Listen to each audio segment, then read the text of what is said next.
So, hello everyone. I'm going to assume everyone can hear me. Yeah, I presented here last year when it was being held over at it's guaranteed, right? Over in Chicago, where I talked a lot about serverless APIs and how to build serverless applications. And one of the issues that did come out of that talk was sometimes Lambda just isn't enough to do the thing that you needed to do. And I completely agreed. One of the suggestions I made before was to throw some containers behind API Gateway, and you can use that just as your abstraction layer to kind of standardize all of your API endpoints. As I kind of moved on, we've run into a lot of growth as far as the functions as a service space. There have been a lot of releases by other clouds to kind of progress the function computes into a way that you can build more robust applications with it. And when I started very loudly asking for feature parity on Twitter, because that's where you put in feature requests, one of the suggestions that I was told was to start doing the transition to Fargate, because it's a serverless container service. And if you're doing a lot of work as far as managing containers, then maybe you do want to move to a more comprehensive container solution. And whenever I go into a serverless space, I do like to talk about containers because I think at least understanding them is important. And you do have to be prepared for that kind of recoil when you start talking about Kubernetes in the serverless space. And recently I had to do the same thing in the opposite direction, where I was talking about serverless at Container Camp to a bunch of experts in Kubernetes. So they were able to educate me on where my thinking wasn't really deep, just because that was not my experience. And hopefully this will address many of the suggestions I was given. And I'm going to just basically walk through the life of having to use someone else's computer. Ooh, there we go. There we go. So as I mentioned, we are going to talk about the way functions as a service work. I'm going to talk about the way containers are involved, about Fargate as a serverless container solution, and when at the end of the day, using the cloud is using someone else's computer, and that's literally why you're running into these problems. And as I mentioned, I spoke here last year. It was a really great experience, and I hope next year we can all get together again. And I built serverless applications. I've done it for a few years now. I do mostly business logic applications and ETLs, that sort of thing. And it's what I like doing. So because I do so many serverless talks, and even at conferences and meetups where serverless is the topic of the day, I have to run through this because there's still a lot of ambiguity and a lot of semantic fighting, because if engineers are good at one thing, it's arguing semantics. So what is serverless, especially in the context of the way AWS uses it? Serverless, just as a broad overview, is a cloud-native service-based application architecture, or using cloud service parts instead of building your own parts. If you don't need a messaging service, you don't spin up a server to do your own messaging. You use SQS, that sort of thing. And coming directly from the AWS serverless documentation, these are the 4 benefits of serverless. No server management, flexible scaling, pay for value, meaning you only pay for when it's on and when it's doing something and not when it's running idle, and automated high availability. The last one you should get on every Amazon service just because it is wired into Amazon, and hopefully it doesn't go down. Not that the cloud ever goes down. And when the cloud goes down, it's not your fault. And again, one more time, there are servers and serverless because that is still a thing that we're arguing about. Of course, there's servers and serverless. It's a computer, it's on the internet. There's going to be a server. There's just nothing you can do about it. Wow, okay. I forgot there was a Alexa down here who really needed to give me her opinion. In any case, this is how fast works. Getting back to Lambda. The way Lambda and most fast solutions work is that you have a small bit of code. It can be just a Python or Node script where it just prints out hello world, or it can do something more complicated. It really depends on what your use case is. And when you upload that to the service, it builds it into a container image. This container image has all of your middleware in it. So it has all of your request protocols. It has your event triggers, and it's all built in so that if it needs to do a thing that isn't specifically logic, the cloud is supposed to handle it for you. The initial invocation will spin up a new managed container from that image. And every time there's an invocation, it either spins up a new container, a new instance, or a new cluster of instances. That's when it starts getting into the way the cloud provider handles it. And once all of these executions are complete, all the containers should be destroyed. And that's perfect, except when it's not.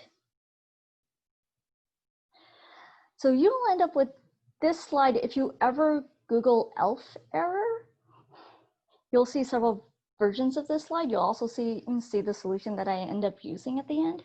But this basically happens when something goes wrong in Lambda, usually for Python containers, because the way Python modules work is that it requires a lot of kernel libraries. And it will come up as an ELF attack. And then you will have to Google what an ELF attack is, because that doesn't sound like a real thing, yet it is. This boils down to it not having the binaries that it expects because you're using an unpredictable container. Lambda uses a container that is similar, but not exactly like the Amazon Linux 2. One of the things that this container does not have is, which is considered a standard DL or standard binary on every other Python container, is the bcrypt binary, which makes it so you can do things like in that previous demo, which was a Paramigo demo, able to create SSH clients and SSH tunnels. Now, if you can't do that without encryption, there's no encryption library, it crashes. So this was the original problem I was trying to solve, is that I had a lack of binary files and I was trying to make it work. And this is why bringing our own container is important. If we had our own container, we wouldn't be missing these libraries. We talked about it before during the Lambda debugging demo, where unless you're using something that is extremely similar to the native environment, it's never going to be the native environment. You're going to have the it worked on my machine issue, where if I just add a layer to my deployment package, it'll be fine, except when it's looking for things that are not there. So what would we get if we were actually allowed to do this? Spoiler alert, you can do this in some other clouds. You would be able to get all of your dependencies. You would be able to manage your own security, especially if you have one of the security teams that is really tight on things like golden AMIs, blessed containers, blessed security protocols. They have a run book that they need all of the check marks clicked off. They can do that on their own container. Can't do that on a container that they don't have access to. And overall, you gain more control. But that also means with more control, you lose optimizations. you lose Amazon's ability to update your container when it starts making things faster. Like earlier this year, Amazon did an update to Lambda, which reduced the cold start times to be almost not a problem. So it really is because it did some VPC upgrades and the way it handles networking within the Lambda. There's also a Lambda layer used specifically for peer-to-peer networking between Lambdas. And you wouldn't get all of that if you were doing your own container.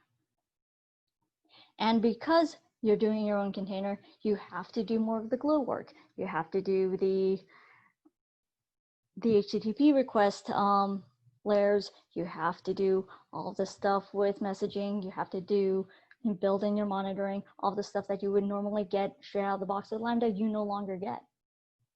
And that's ultimately more work. And eventually you gain the other problem where you need to be other people. And the closer you get to infrastructure, more of an infrastructure engineer you become. A lot of developers, while we are very glad to kind of take on some of that responsibility, we're not good infrastructure people. That's why we're not infrastructure engineers. So what do we really need to resolve this problem? A function-ready base container that has all the runtime we require, all the middleware we require, it's all the networking and messaging connections that we require so we don't have to do the thing again. And we need a service that runs this container like a FAS. Again, other clouds do this.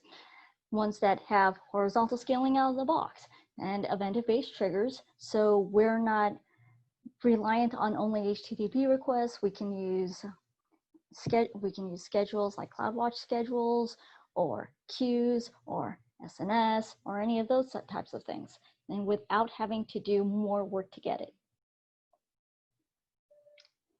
And as I mentioned before, when I originally posted that slide on Twitter, one of the suggestions was, why don't you just use Fargate?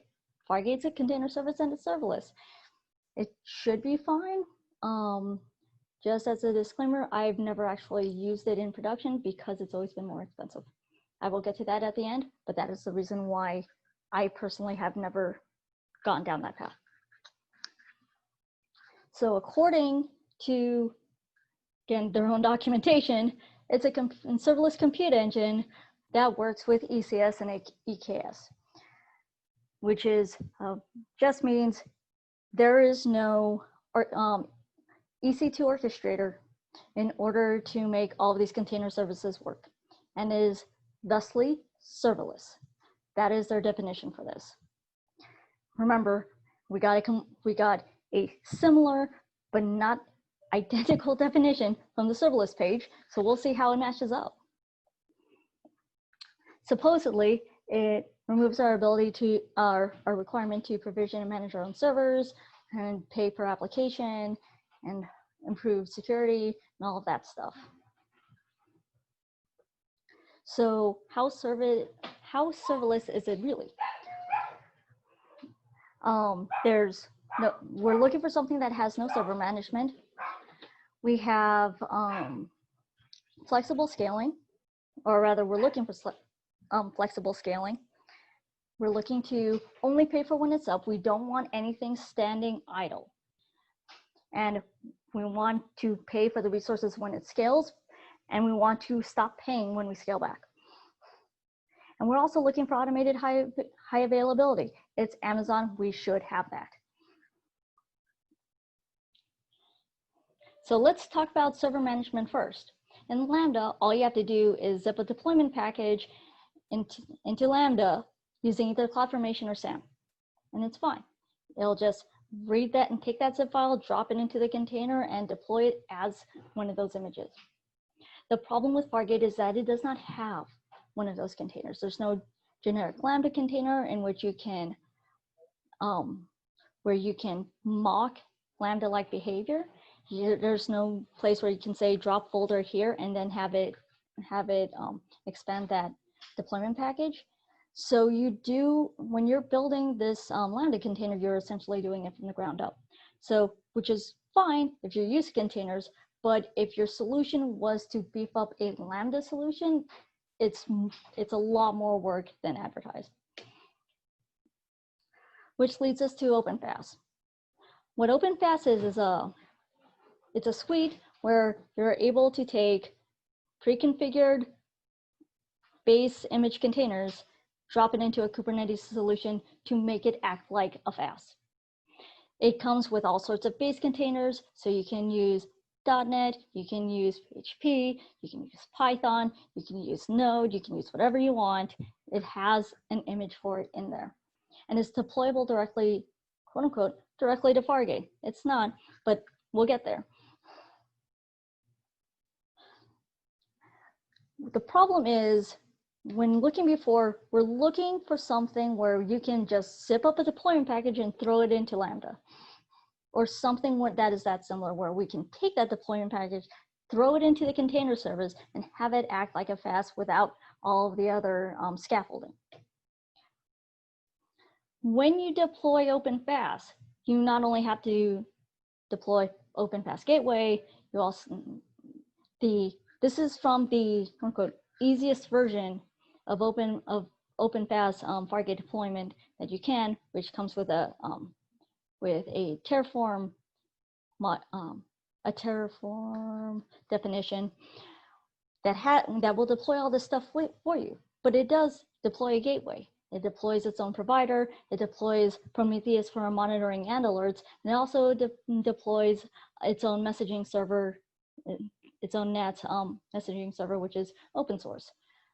That's a lot of stuff that we didn't have to deal with when we were just dealing with code, and we want to just deal with code. So now, if you decided to take an OpenFaaS solution and use it in place of the Lambda solution, your developer is now in charge of a bunch of things you don't want developers in charge of. You don't want DevOps in charge of this, or you don't want infrastructure people in charge of this. You don't want your people who are just doing application logic to have to worry about coding the backend for all these other things. So essentially, it has no service management. What we want, hashtag AWS wishlist, is a base image library. Now, if you go onto the internet and you search for Azure Functions Base Image Library, what you will get is a Docker repo full of base images, because you are allowed to take one of their blessed images, build your code into it, test it there, and deploy that into Azure. And that's what I want for Lambda, because I think that would be amazing. There is a community Lambda-like package on Docker, which lets you do something similar, but that is not supported by AWS. So if AWS starts changing things, they have to change things. And you know, there's going to be a lag on that deployment. There is not going to be a lag on when AWS does stuff. So really, this is the sort of thing that you want. By the way, if you ever go onto Twitter, you can use the hashtag AWS wishlist to just ask them for stuff.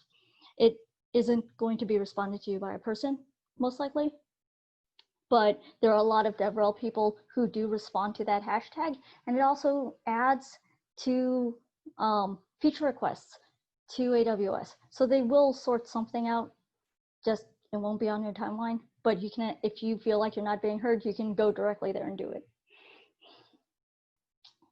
So next step, flexible scaling. It told us it has this. It kind of has this, but it doesn't have this out of the box, which is the problem. So horizontal scale, Lambda gives you horizontal scaling to 1,000 concurrent invocations. That is a soft limit. You can get that increased to a mystical number that only AWS knows, and they will just tell you that they're going to make you stop. There are runtime configuration limits, so things like the timeout, the deployment package, the size of memory that you're using, all that stuff that could be resolved by having your own container. That's all stuff that you're dealing with just because you're using theirs. Fargate does not have a default auto-scaling policy. By default, when you turn it on, it's on, which is literally the opposite of what we want. We want something that does not stand when it's idle. This also means when it's booting up that it's not taking up a whole bunch of resources and that you're not paying for it. We're trying to pay only for the things that we're using and never for something that we're not. If you do not have a default auto scaling policy, that's exactly what you're doing. Now, AWS is aware that that is a problem. So if you go to containers.aws.com, one of their DevRel people, nathankpeck, he not only offers a summary of containerization and how to use it and what it's used for, but it also gives you base templates on how to set up your autoscaling. They are one button presses, you just click launch, it builds your CloudFormation stack, and it'll show you what all definitions is. You can use it either for your baseline, or you can use it as a stencil, so it's like, hey, this is what it's supposed to look like. Let's make it look something like this. Do it that way, and it makes things a lot easier. But again, you would think this was a feature directly on Fargate, but it is not. And it should be. So personally, what I want is a CloudFormation template that is made specifically to make Fargate look like a FAS.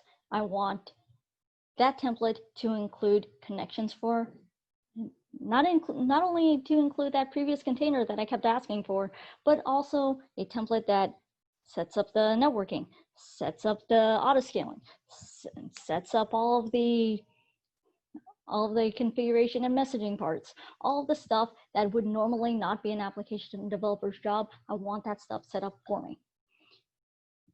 That's where the as a service part comes from, all of these as a service kinds of services. Now, the concept of paying for value. You get it from Lambda automatically just from the merit of it being a managed AWS service.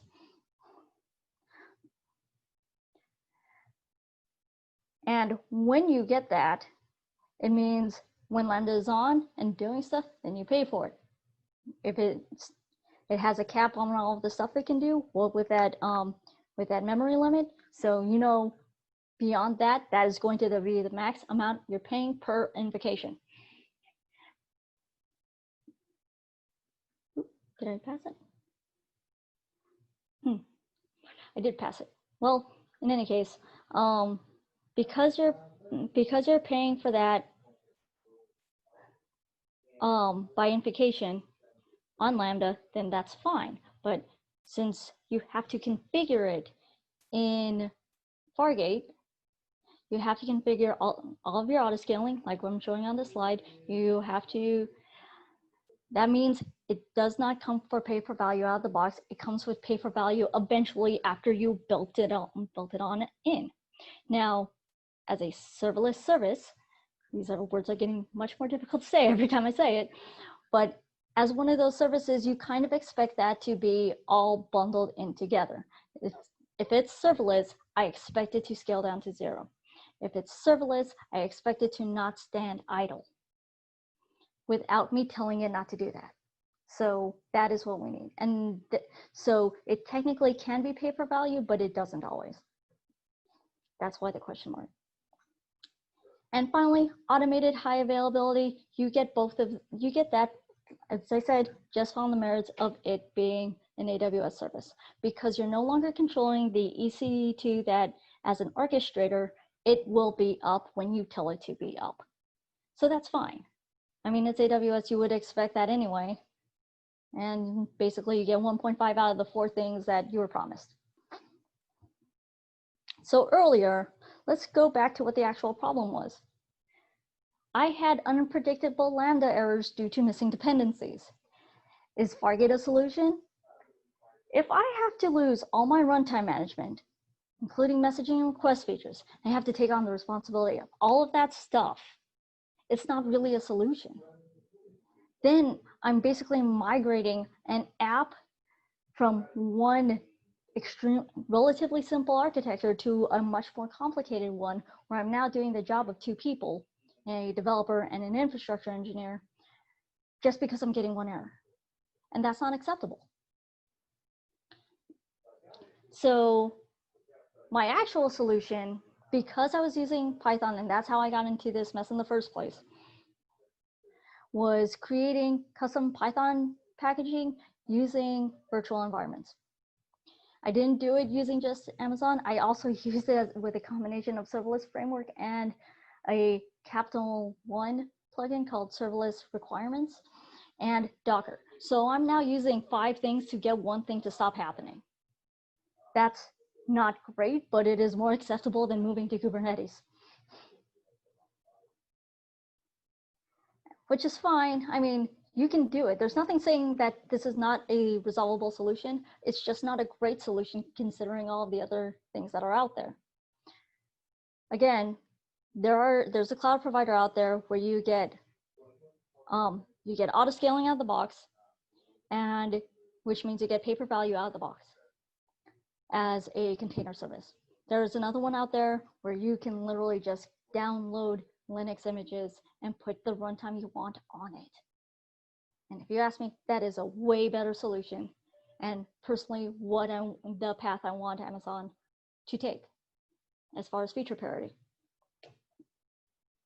Because what I, again, said this before, if I had a container, I could reuse it. I would run into this problem exactly once and then never again. I could reuse it per package. Granted, you can do that with either serverless or CloudFormation templates, but otherwise, you're still recoding and copying and pasting the same thing. Whereas the, it's dry, I think it's dry, where you're just not reusing stuff, or rather you should be reusing its stuff. If you had a container, you could just use it as a base for all your projects. You would know it's secure because you know how it works. You could show this container to your security team and get them off your back. You could show this to your CTO and say, hey, look, this is the thing we have running. You would know how everything behaved before deployment and not get caught out in that whole, it worked on my computer problem. But what Fargate does do is solve a completely different problem, which is going the other direction. If you have a relatively simple container use case that doesn't need overly complicated and overly special and overly precious kind of orchestration, then you can migrate and you can throw that EC2 out and start moving to a serverless container solution. It's more expensive per pod and per task, but you're no longer paying for a server to stand the entire time. So when you are looking at price comparisons, you should look at the cost, including that EC2, because the cost comparisons on their documentation only compare apples to apples, which is task to task and pod to pod. What it does not count is the cost of that extra server and how much work that's doing. So just a quick summary, what do we learn? How Lambda works, when it breaks, how Fargate works. That Fargate is kind of sort of a serverless solution, not really. It's only technically serverless in that there is no server controlling it. And whether or not Fargate is actually a good solution for this stuff. Personally, my vote's no. If I'm using fast, I kind of want to stick with the fast. And that is it for me. If there are any questions. Oh, I am also on the AWS Chicago Slack. I am also on the Midwest Community Day Slack. If you come up with questions later, if you want to see me try to code something or try to listen to me, it makes more sense out of Fargate, which is very hard and very frustrating for me to do. I also have a ton more resources on Lambda and Fargate comparisons because I have been mildly obsessing over this over the past 6 months. So thank you. Thanks, Amy. We do have a question for you in chat. Sure. The question is, I'm hearing a lot today about Lambda. How is AWS Lambda different or similar from Python Lambda? I'm pretty much new to AWS. Excuse me if I'm asking a basic question. I think there's no basic question when it comes to Lambda. There's no basic question when it comes to AWS because the funny part of your answer, when my fun is like haha cry kind of funny, is that they're different because they just took words that are the same word to mean different things. So so a Python Lambda is a mutation that's done on a function, I believe. That's the correct answer. But AWS Lambda is a different solution, and they just use the word Lambda as a name. And it actually does not do the things that within a programming language you would expect Lambdas to do, which is just transmute data. So what Lambda is the ability to write code directly into a console or into a zip file, and then have that deploy without an EC2 instance. That is the easiest way for me to describe it without me going into the very long way of explaining Lambda. But I do work a lot on Lambda, and I like talking about Lambda. So if you want to talk to me in Slack, I will be glad to give you everything you need to know about the basics of Lambda. I can do that. Fantastic. That's a generous offer. Does anyone else have any questions? If you could put them in either the chat or the Q&A. Oh, I will bring up a question that I was asked at a different place when I was giving a multi-cloud version of this talk, where why don't you just use OpenFaaS as a solution to standardize all of your deployments? And there is a very easy reason for that too. It's that getting permission to do things is hard, and moving things is hard. That is the easiest way of why you would not do that. Because as I mentioned before, moving things to containers is a non-trivial process. Convincing your boss that you have deployed an entire solution only to run into one error and move into an OpenFaaS solution, first of all, you have to explain what OpenFaaS is, and that's an uphill battle. Because if they've bought into a cloud, they are very skeptical on open solutions to resolve problems that should be solved, air quotes, using a cloud service provider. So if you start your project using OpenFaaS, it is easier to continue using OpenFaaS. If you start your project using something else, it is also very difficult to move away from that because you're also adding more services. So I just thought that came up last time, and I thought that was an important tidbit that is just one of those business use cases that will end up being a hurdle for you if you try to ever move anywhere.